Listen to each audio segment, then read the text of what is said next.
Sobat BMKG, memasuki minggu kedua bulan Juni, intensitas hujan masih cukup tinggi di sebagian besar wilayah Indonesia. Jika secara global, La Nina moderat masih menjadi salah satu penyebab tingginya curah hujan. Lalu bagaimana pengaruh kondisi dinamika atmosfer harian di bulan Juni terhadap curah hujan yang masih tinggi? Bersama saya Dea Nurina, berikut ulasan selengkapnya. Sobat BMKG, pantauan peta hari tanpa hujan berdasarkan citra satelit cuaca pada tanggal 15 Juni 2022 menunjukkan bahwa umumnya sebagian besar wilayah Indonesia masih mengalami hujan, atau paling tidak, sebagian wilayah mengalami hari tanpa hujan berturut-turut dalam rentang antara 1 hingga 5 hari. Masih seringnya hujan bahkan dengan intensitas sangat lebat menyebabkan terjadinya bencana hidrometeorologi seperti banjir, banjir bandang, dan tanah longsor di beberapa wilayah pada bulan Juni ini. Tingginya curah hujan di sebagian wilayah Indonesia pada bulan Juni tidak hanya dipengaruhi oleh faktor La Nina, namun dipengaruhi juga oleh dinamika atmosfer harian yang labil dan dapat meningkatkan potensi pertumbuhan awan hujan. Beberapa faktor yang menyebabkan tingginya curah hujan saat ini antara lain: faktor pertama yaitu masih hangatnya suhu muka laut di beberapa wilayah Indonesia dibandingkan dengan normalnya, yang ditandai dengan nilai anomali suhu muka laut positif.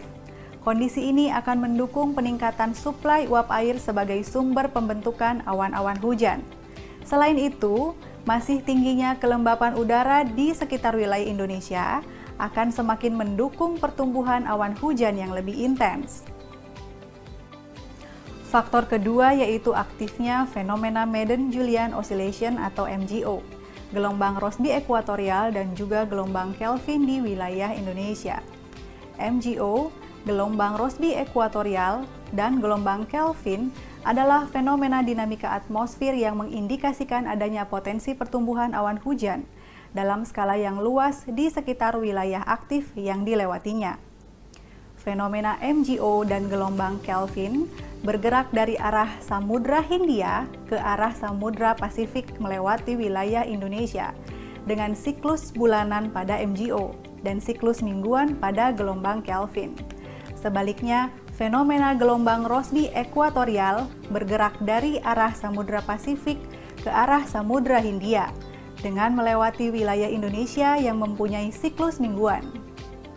Sama halnya seperti MJO maupun Kelvin, ketika gelombang Rossby ekuatorial aktif di wilayah Indonesia, maka akan berkontribusi pada peningkatan pertumbuhan awan hujan di beberapa wilayah Indonesia. Faktor ketiga yaitu terbentuknya pola-pola pusaran angin di perairan barat Sumatera dan di wilayah sekitar Kalimantan yang membentuk daerah belokan atau daerah pertemuan dan perlambatan kecepatan angin yang disebut dengan konvergensi. Gangguan atmosfer ini akan membantu proses pengangkatan uap-uap air sebagai sumber pembentukan awan, sehingga daerah di sekitar lokasi gangguan atmosfer tersebut akan memiliki potensi pertumbuhan awan hujan yang cukup besar. Itulah tadi sobat dinamika atmosfer harian yang menyebabkan masih tingginya curah hujan di bulan Juni.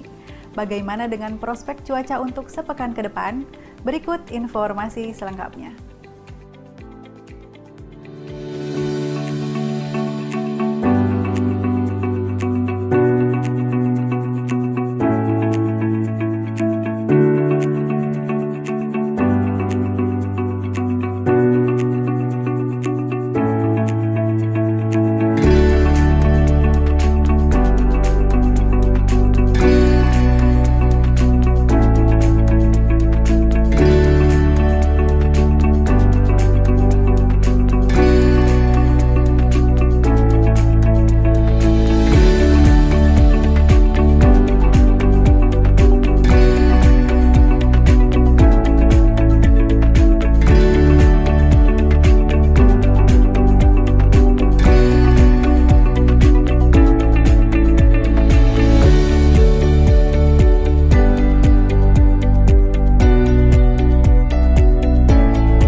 cuaca sepekan ke depan masih menunjukkan adanya potensi hujan di beberapa wilayah Indonesia. Namun demikian, dinamika atmosfer harian Indonesia yang dinamis akan membuat perubahan-perubahan yang cepat pada kondisi cuaca di Indonesia. Untuk itu, terus pantau perkembangan cuaca terkini pada laman www.bmkg.go.id atau melalui kanal media sosial Info BMKG, serta mengunduh aplikasi Info BMKG melalui smartphone baik di App Store maupun di Play Store. Sobat juga dapat menghubungi kami di call center 196. Terima kasih atas perhatian sobat sekalian. Mari kenali cuaca dan lingkungan agar terhindar dari ancaman bencana hidrometeorologi. Tetap patuhi protokol kesehatan, salam sehat dan sampai jumpa.